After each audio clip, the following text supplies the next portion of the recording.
Seja bem-vindo ao Lição em Dose Dupla, nosso encontro semanal de estudo da Palavra de Deus por intermédio da lição da Escola Sabatina.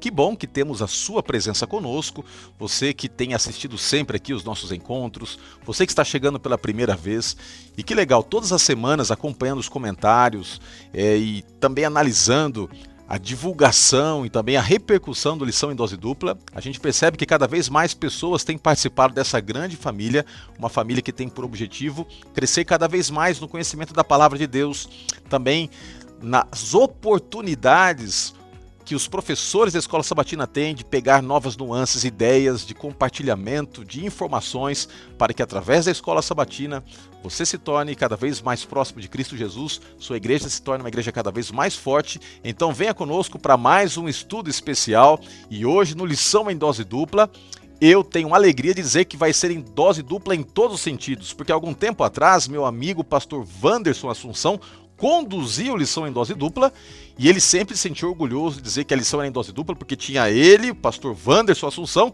ao lado do pastor Wanderson Domingues. E hoje é em dupla em todas as essências, porque eu tenho alguém que é melhor do que eu e está em plural aqui em todos os sentidos. Tudo que eu tenho no singular, ele tem no plural, porque eu sou Roger, ele é Rogers, entendeu? No plural. Pastor William Rogers, que bom ter você conosco, meu amigo. Você é demais, muito obrigado por ter aceitado o convite. Nós temos esse privilégio também de nos chamar de xará, né? Como os Wandersons. Mas, pastor Roger, muito obrigado pelo privilégio. É uma alegria participar com você, ainda mais estudar um tema tão importante desses. Você só me complica falando que eu tenho tudo dobrado aí, né? Não é bem assim, você sabe que você é isso sim. É superior. Parceiro aí de longa data, desde a época do teológico, estudamos juntos, e agora poder aqui trabalhar juntos e recapitular a lição juntos é muito bom. E a parceria, isso aí, xará, lição em dose dupla, Roger e Rogers, então tá tudo certo. É até o pessoal saber, vira e mexe tem aí alguma confusão, né? A confusão é que muitas vezes o pastor Roger recebe recado que é para mim, e muitas vezes eu recebo recado que é para ele. Os irmãos vão aí se confundindo, mas também é de se esperar, né? Porque eu cuido das áreas de mordomia e saúde na Igreja Adventista do Sétimo Dia, e o pastor Roger cuida da área de Ministério Pessoal, Escola Sabatina e também da ASA, Assistência Social Adventista, né? Meu amigo, é isso aí. Prazer estar contigo. Meu xará, o privilégio é todo meu. Olha só que alegria. Eu posso, enfim, dizer meu xará, entendeu? Meu xará. O privilégio é todo meu de tê-lo aqui conosco. Você sempre é muito bem-vindo. Tem feito um trabalho lindo ao longo dos anos, coordenando mordomia cristã, coordenando também a parte de saúde. Ele é uma inspiração e um amigo de longas datas. Nós temos aí muitas histórias juntos nos concílios pastorais, desde o momento em que nós chegamos no colégio, ainda meninotes ali para fazer a faculdade, e lá tive a oportunidade de conhecer o meu parceiro aí de mais de 2 décadas, grande pastor Rogers, pastor William Rogers. Como é que você está? Tudo bem contigo? Escreva agora como você está se sentindo agora, nesse exato momento, ao estar participando do Lição em Dose Dupla, de onde você está falando. Se quiser mandar um recado, um pedido de oração, vá interagindo conosco. Quanto mais interação, melhor.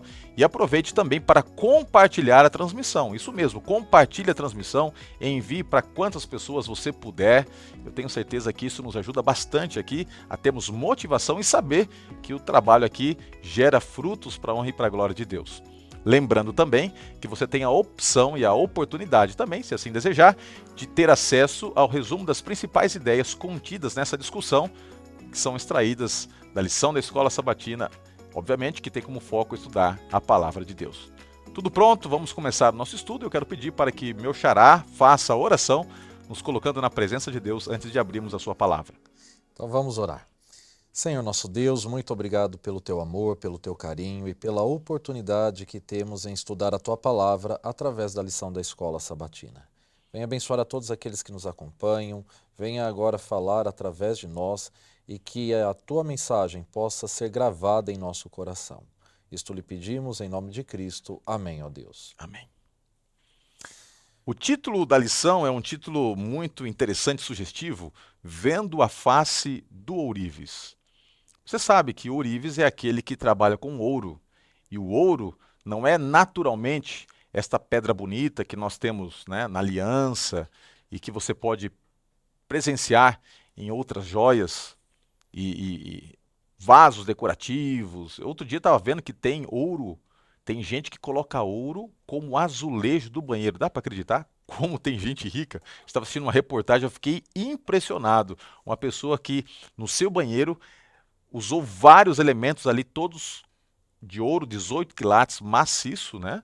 E todo o banheiro é revestido de ouro. Eu fiquei pensando, olha, não aguentou esperar o céu, quer fazer aqui na terra já um pouquinho daquilo que a gente sabe que nos aguarda na eternidade.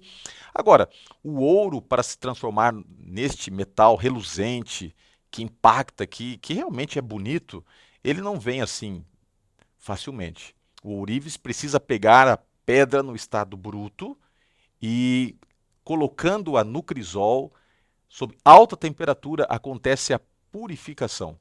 E a lição aqui nos traz um fato interessante, que o ourives sabe que o ouro está pronto quando ele pode ver no ouro a sua face refletida. É lógico que Deus, ao nos colocar nesse mundo, sabe que desde que o pecado surgiu, o caráter que ele tinha idealizado para cada um de nós tem sido deformado pelo pecado. Mas o propósito, o plano dele é restaurar em nós o seu caráter, a sua imagem. E eu quero convidar meu amigo pastor William Rogers, então, para que leia o texto principal que se encontra na segunda carta de Coríntios, capítulo 3, verso 18. Se você tem sua Bíblia, pode acompanhar também. É muito bom quando a gente abre a Bíblia e acompanha. Segunda carta de Paulo aos Coríntios, capítulo 3, verso 18. E aqui nós temos exatamente, de maneira sintetizada, esta ideia de um Deus que transforma, de um Deus que quer paulatinamente transformar o nosso caráter. 2 Coríntios capítulo 3, verso 18. Leiamos. E nos diz assim, olha só: e todos nós, com o rosto descoberto, contemplando a glória do Senhor, somos transformados de glória em glória, na sua própria imagem, pelo Senhor, que é o Espírito. Esse texto, pastor Roger, ele é muito profundo. E aqui nós precisamos ter um pano de fundo. O apóstolo Paulo, ao falar aos Coríntios dessa transformação de glória em glória, nós conseguimos achar um vínculo bíblico com o mesmo pedido que Moisés fez lá no Antigo Testamento. E aqui nós vemos algo oposto. Lá em Êxodo, no capítulo 33, quando Moisés pede para ver a glória de Deus, ver a face, o texto bíblico diz que Deus disse, olha, você não tem condições de ver a minha face, né? Porque aquele que vê não tem como sobreviver, mas você verá a minha glória, que é a minha bondade. E o texto bíblico diz que Moisés foi colocado na rocha e a mão do Senhor sobre ele para que não visse a face do Senhor e não morresse. Agora o apóstolo Paulo, ele traz o oposto disso. Nós temos condições de ver a face do Senhor e não só ver a face do Senhor, mas também de crescermos espiritualmente, nos desenvolvermos espiritualmente para então que o nosso caráter venha a ser aperfeiçoado. Como que isso acontece? Nós precisamos entender que a vida cristã, vamos entender primeiramente todo o contexto e que a lição dessa semana também fala, que é o grande conflito entre o bem e o mal. Nós vamos tratar isso na lição, mas para entender o texto rapidamente, essa introdução, o verso que é para a semana toda, nós vivemos em um grande conflito entre o bem e o mal. Fomos criados à imagem e semelhança de Deus, mas essa imagem foi desfigurada. Para que essa imagem fosse agora restaurada, nós precisamos da salvação em Cristo Jesus. É por conta dos méritos de Cristo Jesus que nós conseguimos enxergar a Deus. É por conta dos méritos de Cristo Jesus que nós enxergamos Deus na pessoa de Cristo Jesus, aquele que veio para revelar o Pai. Isso é muito importante. E essa transformação de glória em glória, a glória do Senhor se manifesta na relação com Ele, como Moisés. Na relação com Deus, conversando com Deus, ao receber as tábuas da lei, ele pediu para que visse a glória do Senhor. Da mesma forma, em nosso desenvolvimento espiritual, ele acontece quando nós temos uma intimidade com Deus e através da intimidade com Deus, essa experiência vai nos transformando, moldando a nossa vida, moldando o nosso caráter, é onde a glória do Senhor se revela em Cristo Jesus através das nossas experiências. Olha, em cima do que você está falando, pastor, eu quero aproveitar e ler uma citação aqui do Espírito de Profecia, em que Ellen White, no livro Desejado de Todas as Nações, na página 540, diz o seguinte: a própria imagem de Deus tem de ser reproduzida na humanidade.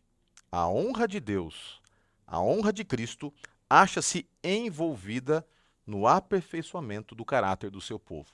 Eu vou usar uma ilustração para que de alguma forma a gente possa extrair a essência do que foi aqui apresentado neste pensamento. Eu não sei se você gosta de esporte ou não, mas é interessante que quando você está vendo ali, de repente, uma partida de futebol e você olha para aquela torcida pulsante, as pessoas pulando, gritando, eufóricas, o sentimento carregado pela torcida é como se ela estivesse jogando aquela partida, como se ela estivesse enfrentando aquela batalha ali esportiva, vendo-se representada por aqueles que estão lá atuando. Então, quando alguém está gritando ali o nome do seu time e olha para o jogador, é como se o jogador fosse uma extensão dele, o estivesse representando. Por isso que a vitória do time é a vitória da torcida. A derrota do time é a derrota da torcida. Traçando um paralelo para os tempos bíblicos, nós víamos muito isto nas batalhas. O soldado não ia lutar a sua peleja, ele lutava pelo povo, em nome do povo, e a vitória dele era a vitória do povo, e a sua derrota também era a humilhação do povo. De alguma forma, nesse grande conflito entre Cristo e Satanás, nós somos colocados para representar o nome de Deus. E aqui, diante do pensamento que nós lemos, conforme Deus vai lapidando o nosso caráter, conforme diante das dificuldades, das lutas e deste grande contexto de guerra entre o bem e o mal, enfrentado por mim e por você, ao nos colocarmos do lado de Deus, o nome do Senhor é vindicado através da nossa vida. Olha que coisa linda. Deus tem o seu nome, a sua glória vindicada por intermédio de alguém como você e eu, nós, simples pecadores, ao nos colocarmos do lado dele e mesmo sofrendo, mesmo passando por provações, mesmo sendo lapidados em meio ao fogo e purificados, ao nos colocarmos firmes do lado dele, a nossa vida glorifica o nome de Deus. Que privilégio, você já parou para pensar?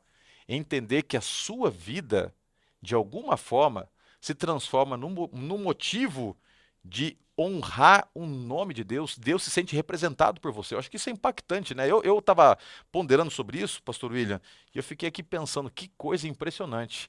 As minhas derrotas desonram o nome de Deus, Sem dúvida. mas as minhas vitórias, e especialmente quando o meu caráter está sendo lapidado, isso glorifica o nome de Deus. Eu fico imaginando o universo olhando para a minha vida.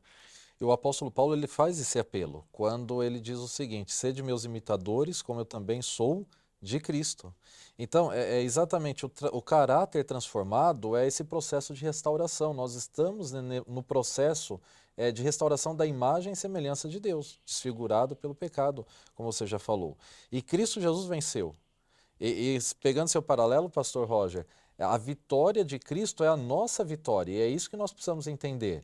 É lógico que não da mesma forma, porque Cristo Jesus ele foi plenamente homem, plenamente Deus, e nós temos as nossas experiências, e é nas nossas experiências como seres humanos caídos que passamos pelo crisol. E é exatamente passando pelo crisol, é exatamente passando pelo fogo em que o nosso caráter vai sendo purificado, e essa purificação do caráter, ela honra o nome de Cristo, né? Isso é muito importante. E é isso que o cristianismo é. Cristianismo é muito mais do que uma placa de igreja, cristianismo é muito mais do que um time ou um grupo de pessoas. Cristianismo é viver aquilo que Deus pediu para que nós vivêssemos, esse processo de restauração. Lógico que com dinâmicas diferentes, as pessoas são diferentes. Muitas vezes nós, principalmente no momento hoje de redes sociais, onde as vidas são compartilhadas, nós temos a tendência de nos espelhar, de nos comparar. Isso é muito problemático. Deus ele tem um plano para a sua vida. E Deus ele se revela na vida de cada um de nós com personalidades diferentes. O caráter é o mesmo, o caráter é cristão, mas esse caráter ele também é revestido de personalidades. Da mesma forma que Pedro representava Cristo Jesus, João também representava a Cristo Jesus. Cada um na sua experiência, e é por isso que o texto bíblico diz de glória em glória, a cada experiência nós vamos nos purificando mais, a cada experiência nós vamos nos aproximando mais de Deus. É lógico que existem experiências mais doloridas, mas todas as experiências elas têm como objetivo restaurar essa imagem e estarmos representando a Cristo Jesus. Que legal, espero que você esteja gostando do nosso estudo aqui da lição. que você possa estar compartilhando. Aproveite para compartilhar a transmissão se você não compartilhou. E nós vamos avançar um pouquinho mais, lembrando você que é professor da Escola Sabatina, que os conceitos, as ideias que estão sendo dadas aqui, você pode anotar e você pode depois, no final, ter acesso ao resumo, à essência, e no final também vou apresentar 4 aplicações bem práticas que você pode ter aí na sua vida, tá bom? Ou para você também compartilhar com as pessoas na igreja ou aquelas que te cercam e que têm estudado a Bíblia contigo. Vamos lá. Tem um outro ponto importante. Além de Deus, através das provações, estar lapidando o nosso caráter, Deus quer que nós não desanimemos, que nós continuemos com fé caminhando ao seu lado, mas isto nem sempre é uma tarefa fácil, porque caminhar com Deus em meio às provações demanda fé, demanda confiança. E esta confiança ela vem muitas vezes sendo trabalhada por Deus em meio ao fogo refinador, ao fogo do sofrimento. Como o pastor aqui, William, bem colocou, nós estamos num contexto de grande conflito. Agora, uma coisa é quando você está pelejando com alguém e você vê a pessoa. Então, vamos supor que você está num ringue para lutar com alguém e você está olhando para o oponente. Você pode, diante das reações, diante das atitudes, reagir, se posicionar, precaver, saber a hora de atacar, porque você está vendo. Vamos supor que você está sendo assaltado por alguém, você está acompanhando as ações do assaltante. E quando a sua luta, e quando a sua batalha é com alguém que você não vê? E quando os teus inimigos são impossíveis de serem visualizados fisicamente? A nossa luta é uma luta espiritual. Paulo trabalha isso no livro de Efésios, capítulo 6. A nossa luta não é contra a carne e o sangue. As coisas que nos cercam, as coisas que nos apertam na vida, muitas vezes vêm de forma disfarçada. Às vezes você pensa que o teu patrão é o problema, mas não é. Há uma força espiritual agindo nele. Demônios, quem sabe, agindo nele. Às vezes o teu problema é com alguém da família, e de repente você acha que é a pessoa, mas não. Quem sabe essa pessoa está sendo apenas um instrumento nas mãos de Satanás para te atormentar, para te destruir. Eu estou usando aqui apenas algumas ilustrações, mas eu diria que Satanás ele se utiliza de pessoas, ele se utiliza de situações, ele se utiliza de tragédias. Mas uma coisa é certa, geralmente, na esmagadora maioria das vezes, ele nunca se apresenta como sendo o originador. Sempre ele vai se esconder atrás de pessoas, atrás de circunstâncias. Por isso que a nossa luta muitas vezes se dá no campo da invisibilidade. Você não vê o inimigo, embora você sinta ele agindo, ele tentando te esmagar, tentando te destruir. E é por isso que em meio a isto tudo, nós precisamos ter fé. Fé para entender que mesmo sendo provados e esmagados muitas vezes emocionalmente por um inimigo que não é visto, por outro lado, possamos entender que nós não estamos sozinhos e que também uma força poderosa do bem que não é vista está do nosso lado. Que os anjos do Senhor, que o próprio Espírito, que o próprio Deus, que Cristo está ao seu lado, mesmo que você não possa ver. Mas para isso você precisa ter fé. E tem um texto aqui no livro de Hebreus capítulo 11, que você pode acompanhar comigo. Hebreus capítulo 11, verso 27. Eu pedi, pastor, se você depois puder comentar um pouquinho quais são as impressões sobre esse texto. Mas olha que interessante aqui, se você tem aí a sua Bíblia, abra no livro de Hebreus, tá bom? Capítulo 11, o verso 27. Diz assim a palavra de Deus. Olha que interessante. Pela fé, ele abandonou o Egito, não ficando amedrontado com a cólera do rei. Antes, permaneceu firme, como quem vê aquele que é invisível. Ou seja, a fé, né, aqui no caso de Moisés, que é expressada no texto bíblico, ela era consolidada em coisas invisíveis. E Paulo trabalha muito esse conceito do invisível, né? Por que isso é importante? É exatamente por conta das decisões. Todo desenvolvimento, como nós estamos trabalhando o assunto da lição, que é vendo a face do ourives, e esse ver a face do ourives, no caso, vendo a face de Deus, requer transformação. Toda transformação depende de decisão. E essas decisões, elas são feitas de forma externa, ou seja, a ação de Deus em nós, ela provém do alto, ela provém. Não existe nada de bom no ser humano. O apóstolo Paulo diz isso, né? A lição trata desse tema claramente. Não existe nada de bom no ser humano. Não existe um único justo sequer. Então, mesmo a decisão, as decisões corretas em que nós tomamos, provém de Deus. Tudo isso para nós entendermos que, pela fé, Moisés deixou o Egito. Quantas vezes você já tomou decisões que ninguém entende? Quantas vezes você já tomou uma decisão que os seus pais não entendem, o seu esposo, a sua esposa não entende, os filhos não entendem? Quantas vezes você tomou uma decisão que foi chamado de loucura? Mas as decisões tomadas por influência do Espírito Santo é exatamente uma resposta de fé, aquilo que nós ainda não vemos, mas vemos com o olhar da fé. Sabemos que Deus está agindo em nós, através de nós, para nos levar a um objetivo, a um fim proveitoso.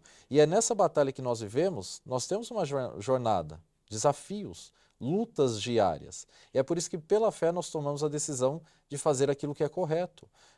Pela fé tomamos a decisão de fazer a vontade de Deus. E ao tomar a decisão de fazer a vontade de Deus, é que enfrentamos as lutas e provações, enfrentamos os crisóis, porque tomamos a decisão de seguir o caminho de Deus. E o próprio Jesus disse que a porta é estreita. Ou seja, a decisão ela tem que ser forte, ela tem que ser consciente. Não é uma decisão onde você vai com a maioria, não é uma decisão simples. É uma decisão, literalmente, em que envolve convicção de que Deus está no controle da sua vida. Envolve convicção. Eu gosto, pastor Roger, de um pensamento que fala sobre chamado, ministério. Diz que a força do ministério está na certeza do chamado de Cristo. Ou seja, a minha transformação ela só vai acontecer se eu estiver observando a face de Cristo e entender que Ele tem um plano para a minha vida e que eu estou aceitando Ele guiar. Que foi o que aconteceu com Moisés e com Jó também. Se Jó não tivesse a plena convicção de que Deus ainda estava com ele e cuidando dele, mesmo quando ele não tinha respostas, ele não tinha enfrentado tudo o que ele enfrentou. Ele não resistiria. Conseguir resistir os crisóis, conseguir resistir às provações, passar pelo crescimento, tudo isso é a convicção de que não estamos sós, mas Deus está conosco nessa jornada. O que eu acho interessante na vida de Jó é o fato de que ele sofria sem saber o porquê estava sofrendo.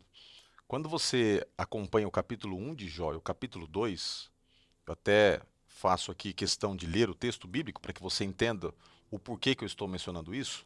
Olha que interessante, quando você vai lá para a Bíblia, no livro de Jó, no capítulo 1 e no capítulo 2, nós encontramos uma coisa muito interessante. Olha só o que diz assim, verso 6.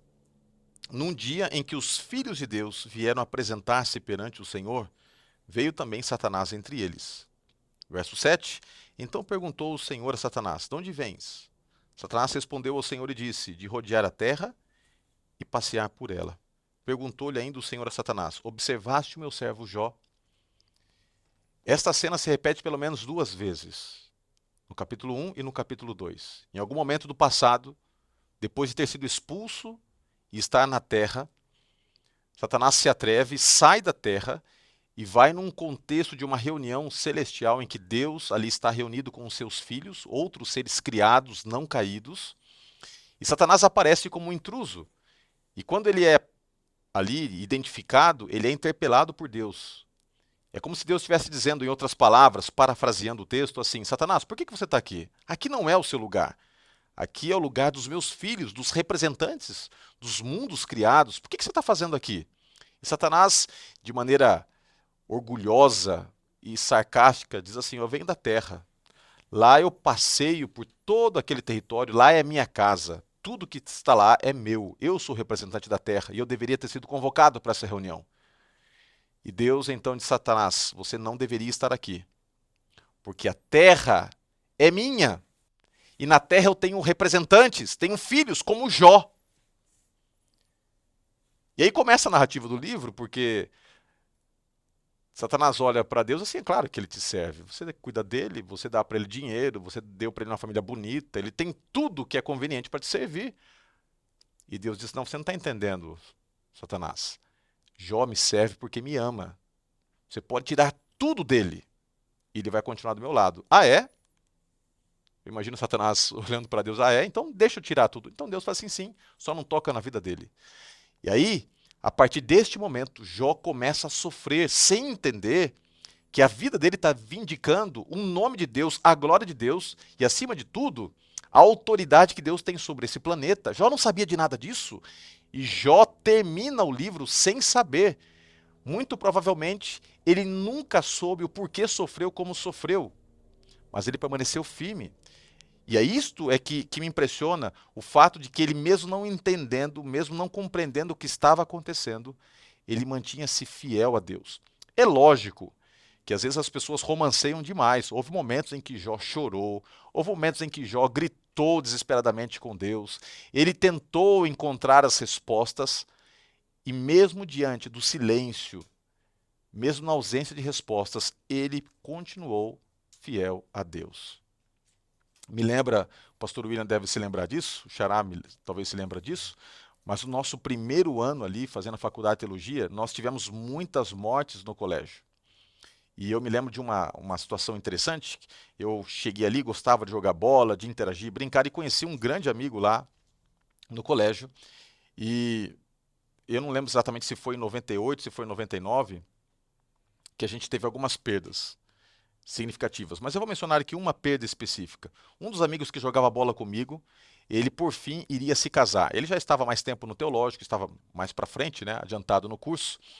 E no dia do casamento, ele e a família, então foram até o local em que haveria o casamento, né, no civil, e quando eles estavam voltando, por algumas situações, estava havendo um reparo na pista. E ele parou ali o carro, os familiares também, e foi nesse momento que um caminhão desgovernado, não atento ao que estava acontecendo, veio e passou por cima do carro dele, por carro de familiares. Vários ali morreram. Eles saíram para celebrar o casamento e se depararam posteriormente, muitos da família, com caixões. Que coisa triste, não é verdade? Eu me lembro da situação, envolvendo até filho de pastor. Como manter-se fiel quando você não entende o porquê que isso tudo está acontecendo? E talvez eu esteja conversando com alguém aí que tem, talvez, muitas noites levantado os olhos e perguntado, Senhor, por que que isso está acontecendo? Qual é a razão disso? Muitas vezes você não vai ter respostas. Talvez só a eternidade vai dar as respostas. Mas o que me impressiona é que quando nós somos fiéis, mesmo sem ter as respostas, como Jó foi, e disse, ainda que ele me mate, nele eu confiarei, é neste momento que a fé opera em nós as maiores transformações. E essas transformações, elas são significativas na maneira como nós vamos estruturar nosso relacionamento com Deus. Isso é impressionante, né, pastor? Às vezes a gente tem que aprender a confiar sem ver, e isso é fé. Senão não Isso é seria fé. Exatamente. E a fé é essa certeza na providência de Deus, na providência divina, e é esta providência que nos faz ter a certeza de que não estamos sós, né? E o desenvolvimento do caráter, ele também se faz nesse aspecto relacional. Primeiro eu me relaciono com Deus, depois eu me relaciono com o meu próximo. Só dessa forma que estaremos bem conosco mesmos, né? E a lição continua falando, Jesus ensinou muito também através de parábolas, não foi, pastor Roger? Exatamente, Jesus falou muito em parábolas, e tem algo interessante que acontece quando ele está olhando para o momento final da história. Existe uma seção escatológica no livro de Mateus, e ali no livro de Mateus capítulo 24, ele vai falando sobre os sinais da volta de Jesus. Então ele vai falando sobre vários sinais do seu retorno, tá? E então vem o capítulo 25, e o capítulo 25 é tão importante quanto o capítulo 24. Porque se no capítulo 24 Jesus apresenta os marcos históricos, os referenciais, que dariam para o seu povo a certeza de que estaria chegando o momento da parousia, né, o momento do retorno de Cristo, no capítulo 25, Jesus apresenta aquilo que seria necessário para o seu povo, no tocante ao preparo, aquilo que nós precisaríamos levar a sério e vivenciar para estarmos preparados naquele dia, quando Cristo voltar, dizendo, eis que este é o Senhor a quem eu aguardava. E então Jesus ele vai falando algumas coisas importantes, ele conta ali parábolas, mas eu quero me ater a uma parábola que está aqui descrita no capítulo 25, e eu não vou ler todo o texto, mas tem a ver com o caráter também. Olha só que interessante. Capítulo 25, verso 8 e 9. Diz assim: E as nécias disseram às prudentes: Dai-nos do vosso azeite, porque as nossas lâmpadas estão se apagando. Versículo 9 também. Mas as prudentes responderam: Não, para que não nos falte a nós e a vós outras. Ide antes aos que vendem e comprai-o. Jesus aqui ele contou uma história, né, de 10 virgens que estavam ali aguardando o noivo. E é interessante você analisar que a perspectiva do casamento nos dias de Cristo era muito diferente do que acontece hoje. Nos dias de Cristo, o personagem principal era o noivo e não a noiva, né? É interessante que quando a gente participa dos casamentos, né, contemporâneos, a cena é bem diferente. Eu me lembro quando eu me casei também, não foi diferente. O noivo ele chega mais cedo e o pessoal vem, bate no ombro ali do noivo, conversa aqui, conversa lá, ele vai ali ó, acompanhando os últimos ajustes, mas ele tá ali e o povo tá olhando para ele, ok. Mas quando a noiva desponta no corredor, você sabe, você já participou, todo mundo fica em pé, é aquele momento magistral, ela deslumbrante entrando ali pelo corredor, ela acaba sendo, dentro do aspecto humano, o personagem principal. Lógico que dentro do casamento, sempre Cristo tem que ser a pessoa principal, porque ele que está ali para abençoar. Mas, de maneira humana, falando, analisando os elementos visuais, ninguém supera a glória da noiva. Isso é muito diferente do que acontecia nos dias de Cristo. Nos dias de Cristo, a noiva aguardava a chegada do noivo. E muitas vezes o noivo cruzava toda a cidade acompanhado por pessoas que o cercavam. E entre essas pessoas, essas comitivas, alguns cantavam, outros tocavam música. Era um evento que parava a cidade. E era comum também a noiva comissionar algumas amigas para acompanharem aquele cortejo. E essas amigas iam celebrando com representantes da noiva, conduzindo o noivo até o momento da entrada. E ele era o personagem principal ali, e quando ele entrava, ele assumia agora a responsabilidade de cuidar da sua amada, e muitas vezes ele tinha que pagar até o dote, entendeu? Então, sobre ele recaía toda essa responsabilidade social, como agora o mantenedor, o provedor, e é por isso que ele tinha esse papel crucial de destaque na cerimônia. Só que era comum também alguns casamentos acontecerem no final do dia, início da noite, e neste contexto eles não tinham lâmpadas, eles não tinham, né, ali luz elétrica, Não então tinha como é LED, que não né, tinha nada pastor? disso, não tinha LED, não tinha nada disso. Então era comum essas mulheres que acompanhavam o noivo levarem as suas lamparinas que brilhavam por causa que tinham o óleo, né, o azeite, esse líquido inflamável. E este óleo, esse azeite, ele acaba tendo um sentido que a gente explora muito, né? Então, quando você estuda essa parábola e a gente percebe que nessas 10 virgens, 5 eram sábias, né, prudentes, e 5 eram nécias, despreparadas, todas tinham óleo, só que as mulheres prudentes, elas tinham óleo adicional. E como o noivo demorou mais do que elas imaginavam para sair dos seus aposentos e ir até o local, elas dormiram. Até que alguém gritou: Aí vem o noivo! E todas acordaram. Mas, para desespero de 5, o óleo já estava acabando, ia acabar aí alguns minutos depois. E você sabe a parábola. Elas entram em desespero, pedem emprestado o óleo, e as outras dizem: Não, não vamos emprestar, não. O problema é de vocês, porque se nós emprestarmos, nem nós nem vocês terão. E a gente precisa chegar lá na festa. E elas saem correndo para comprar óleo, está tudo fechado, não conseguem. Elas não entram na festa, elas se perdem. E as que têm o óleo, elas conseguem entrar, elas são recebidas pelo noivo e são abençoadas e agraciadas por entrarem na festa. O que representa o óleo? Geralmente, pastor, o óleo tem um sentido que a gente explora muito em teologia. Ele tem uma simbologia bem marcante, né? Qual é o símbolo que primeiramente vem à mente quando a gente fala de óleo? Bem, quando se fala de óleo, nós estamos falando do Espírito Santo, né? É o Espírito de Deus, e isso é exegético, isso existe referência bíblica para tudo isso e realmente é. Mas o interessante é que nessa parábola, Ellen White também aplica o texto ao desenvolvimento do caráter. E quando nós voltamos para o texto bíblico, olha que interessante aqui, pastor. O texto bíblico lá no versículo 8, no final, as versões mais recentes dos dos manuscritos confirmam essa tradução no contínuo, tá ok? Então diz o seguinte, olha só, e as nécias disseram às prudentes, dai-nos do vosso azeite, porque as nossas lâmpadas estão se apagando. Ou seja, não haviam apagado ainda, estavam se apagando. E aqui está um grande crisol, aqui está um grande processo de desenvolvimento da fé. Porque pensa bem, estamos aguardando Jesus voltar, essa é a promessa. O apóstolo Pedro disse isso, alguns julgam demorado, e é exatamente essa aparente demora da volta de Cristo Jesus que tem levado muitos a terem o seu caráter, a sua fé provada, porque Jesus não está voltando. Vale me manter fiel ainda? Vale eu cuidar da minha vida espiritual? Vale eu continuar cuidando da minha vida física? Vale eu deixar de ter muitos relacionamentos com os amigos, com os familiares, ter um estilo de vida diferente, manter a fé, mesmo a uma aparente demora da volta de Cristo Jesus? E essa aqui é o contexto da parábola. O noivo estava demorando para chegar. E as virgens, ou seja, as madrinhas ali de casamento, elas disseram o seguinte, olha, nossa lâmpada está se apagando, o nosso óleo está se acabando. Então uma outra aplicação feita de forma muito coerente é o caráter.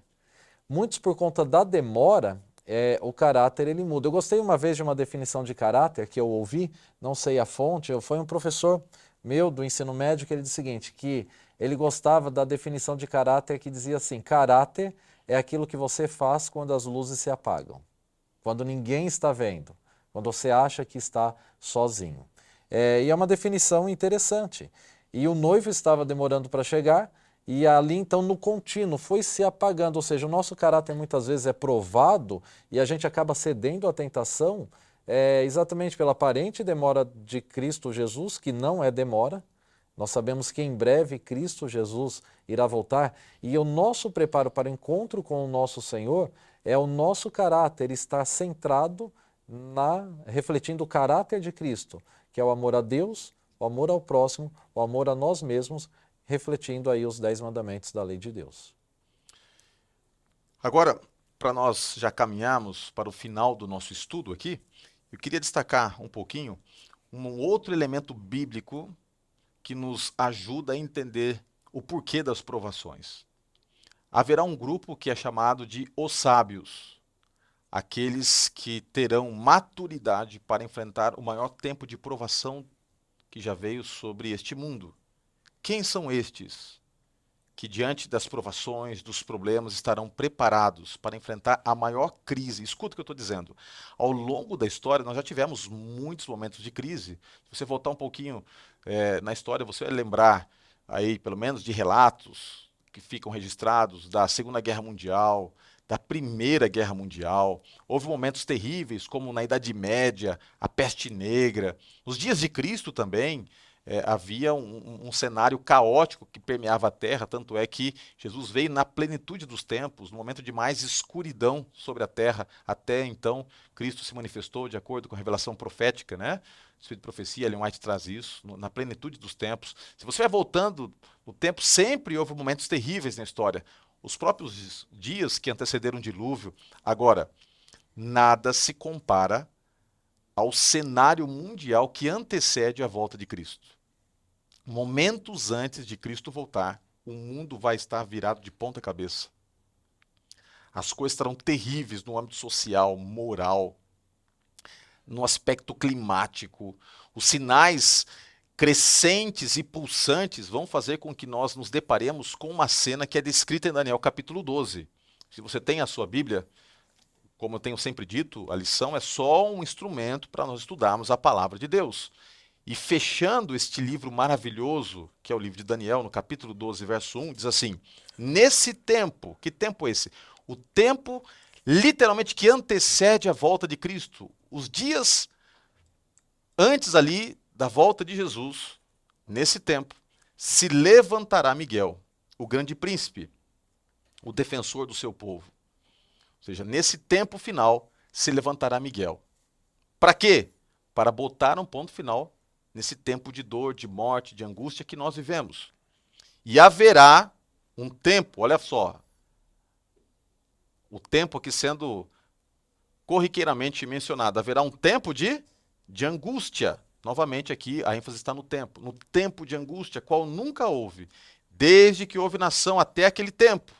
Olha quantas vezes vai aparecendo a palavra tempo. Mas naquele tempo será salvo o teu povo, todo aquele que for escrito no livro. Verso 2: muitos dos que dormem no pó da terra ressuscitarão, uns para a vida eterna e outros para a vergonha e horror eterno. E aí, se você vai analisando o que o capítulo vai mencionando sobre este tempo em que Cristo vai se levantar, nós temos o verso 10 que diz o seguinte: muitos serão purificados, embranquecidos e provados, mas os perversos procederão perversamente, e nenhum deles entenderá, mas os sábios entenderão. Nesse tempo final da história, a humanidade vai estar desesperadamente buscando respostas. O que está acontecendo? E a gente percebe isso claramente. Você acessa aí os sites, você assiste os programas, seja do Brasil ou de fora do Brasil, o mundo tem um clamor. O que está acontecendo? Por que que o caos social está instaurado, o caos político, né? Esse tempo de tensão? O que está acontecendo com a natureza? Né? Esse cenário apocalíptico? O que está acontecendo? O que está acontecendo? Os justos, aqueles que estão com Deus, eles sabem as respostas. Eles têm como referência o conhecimento e a certeza da volta de Jesus. Tudo está apontando, tudo está afunilando para a volta de Cristo.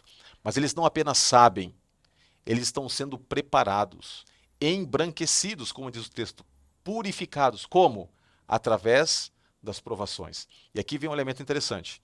Aquilo que você sofre no presente, as dificuldades que você enfrenta agora, de certa forma, estão te preparando para este grande momento. Se você fosse jogado ali nesse cenário dos últimos dias que antecedem o fechamento da porta da graça, as 7 últimas pragas, se nós não tivéssemos previamente um preparo, nos deparando com o sofrimento, com as angústias, com os porquês, com as lágrimas, nós não suportaríamos esses dias. E não adianta a gente dizer que sabe, a gente não tem noção exatamente do que vai acontecer. Nós vamos entrar no campo especulativo, mas muitas coisas que a gente nem imagina ainda estão por acontecer. Como é que a gente vai suportar isso tudo? Através de um caráter que é preparado desde agora, através de sofrimentos, de lutas, tendo a resiliência, os calos necessários para passar por essa última provação. Verdade. Então, eu acredito que o nosso grande desafio não é, pastor,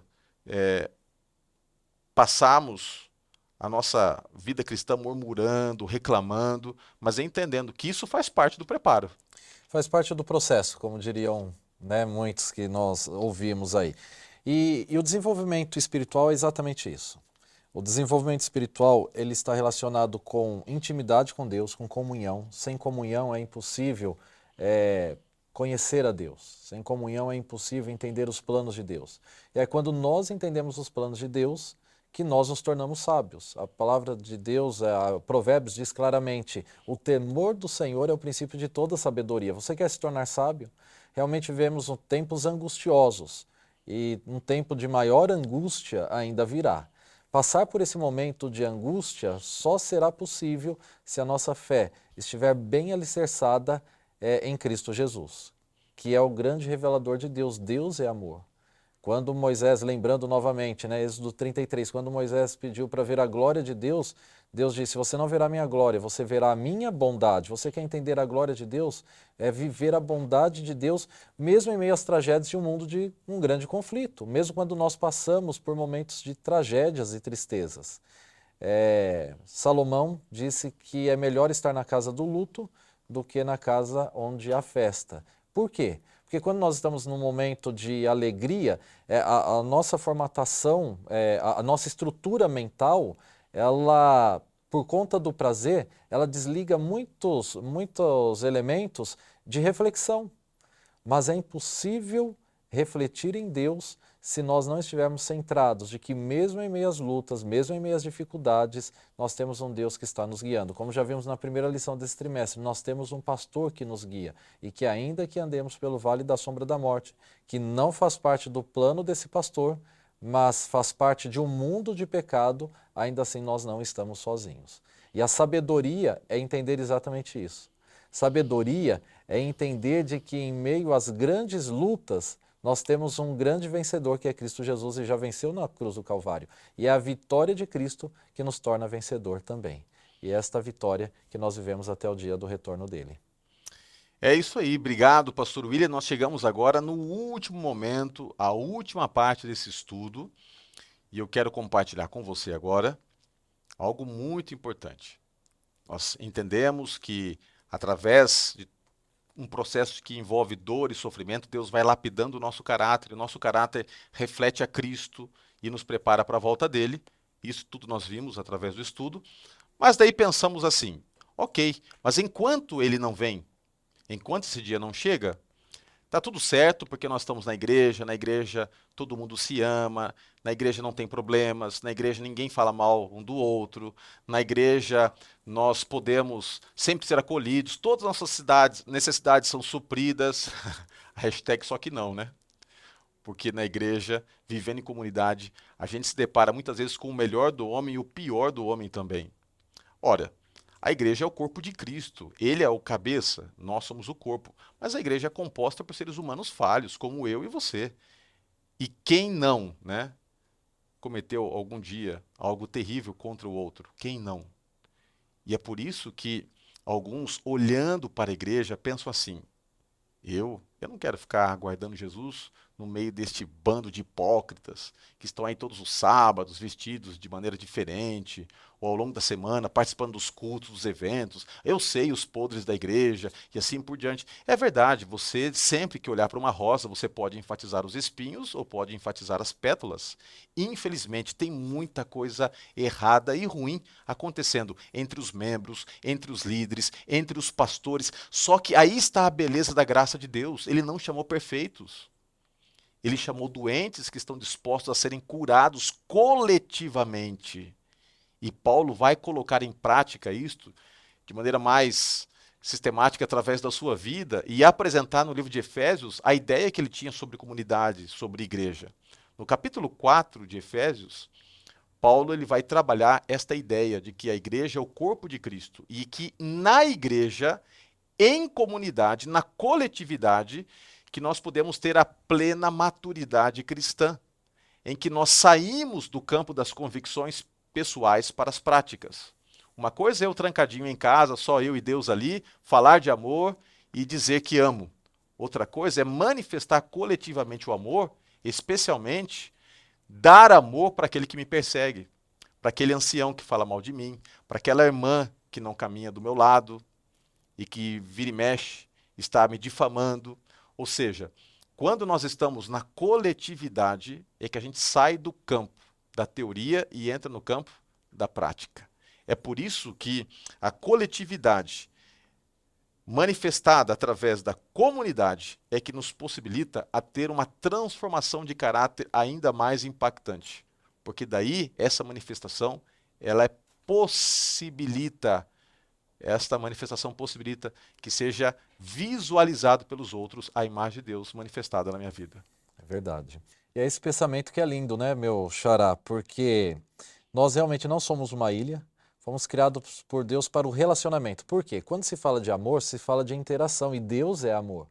E é pelo fato de ser Deus ser amor que jamais passou pela mente de Deus passar a eternidade sem a sua presença, sem a sua vida. Foi por isso que ele te criou a sua imagem e semelhança, me criou a imagem e semelhança dele. É por isso que fomos resgatados por Cristo Jesus para este relacionamento. E pastor Roger, eu costumo dizer que viver em relacionamento, viver em comunidade, faz parte do plano de Deus. Isso começa na família. Só que nós não escolhemos a família que nós nascemos e nem sempre a família ela acaba tendo a estrutura necessária para esse crescimento espiritual. Nem todos professam da mesma fé, às vezes por conta de pensamentos diferentes, nós vamos ter muitas brigas, por mais que alguém não queira, desentendimento e conflitos. Nós sabemos que não é perfeito, a família nem sempre é ideal, ela acaba sendo real. É aí que vem a família em fé, e é por isso que nós nos chamamos de irmãos. Como você disse, que ela também não é perfeita, mas pelo menos ali todos têm o mesmo ideal. Às vezes na minha família de sangue, nem todos imaginam ou estão aguardando Jesus voltar. Mas na família de fé, ainda meio em todos os problemas, todos têm a mesma convicção, que em breve Cristo Jesus voltará nas nuvens dos céus. E você é o convidado para que juntos possamos aguardar Jesus. Que lindo, né? Você já fez um apelo bonito aí. Você é convidado a fazer parte dessa família e aguardar a volta de Cristo Jesus. E é vivendo no coletivo, isso mesmo, vivendo nessa amplitude de ter de se relacionar com pessoas que pensam diferente, que às vezes pode ter uma visão política diferente, pode ter uma visão de igreja diferente, em que você vai cedendo, ao mesmo tempo também impondo suas convicções com amor. E isto faz com que Paulo aqui mencione que cheguemos juntos à unidade da fé e do pleno conhecimento do Filho de Deus. O cristianismo, ele se desenvolve no coletivo. Nunca se esqueça disso. O cristianismo, ele se desenvolve e deixa suas marcas no coletivo também. Eu quero deixar contigo 4 lições que resumem tudo aquilo que nós conversamos. Primeira lição: o nosso caráter se desenvolve através dos sofrimentos. Anota aí. O nosso caráter se desenvolve através dos sofrimentos. E ao ser desenvolvido, obviamente, que é possível ver através de nós a face do ourives, a face de Deus. Segunda lição: nós honramos a Deus quando enfrentamos o sofrimento com fé. Você honra a Deus quando o universo olha para a sua vida e percebe que mesmo diante das lutas você permanece firme do lado do Senhor. Terceira lição importante que você pode trabalhar com os alunos da Escola Sabatina: as provações que enfrentamos agora servem de preparo para o tempo final. Ou seja, tudo que você sofre no presente está preparando você para este momento final da história, que é descrito no Apocalipse. E por fim, a quarta e última lição que eu queria deixar para vocês: viver o cristianismo em comunidade não é fácil, mas é essencial para a maturidade cristã. Quantas lições que a gente pode tirar através do estudo da Palavra de Deus. E eu espero que você não apenas entenda esse assunto, mas que você viva intensamente com Deus em meio aos sofrimentos também, e que através dos mesmos a sua vida e a minha vida seja burilada, transformada, e que possamos aprender a confiar em Deus e enxergar a face de Deus de uma maneira diferente. Talvez os sofrimentos nos mostrem uma faceta de Deus que não seria conhecida de outra forma. Deus abençoe você e eu quero terminar esse estudo através de uma oração. Se você puder fechar os seus olhos, vamos conversar com o Senhor. Muito obrigado, ó Pai, porque através do estudo da lição tivemos a oportunidade de aprender muitas coisas importantes que fazem a diferença na nossa caminhada contigo.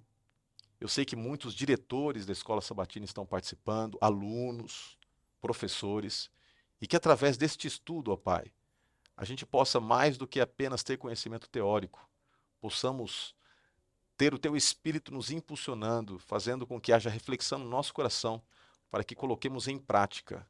E se alguém está passando por sofrimento, está no crisol, se alguém está, quem sabe, assistindo essa transmissão com os olhos cheios de lágrimas, por lutas que tem enfrentado, mais do que o sofrimento, dê a esta pessoa também a transformação do caráter, que ela possa vindicar o Seu nome e que a Tua glória se manifeste sobre todos nós. Dá-nos a bênção da Tua presença sempre. Oramos em nome de Cristo Jesus. Amém. Muito obrigado pela sua presença conosco. Até o próximo encontro aqui no Lição em Dose Dupla.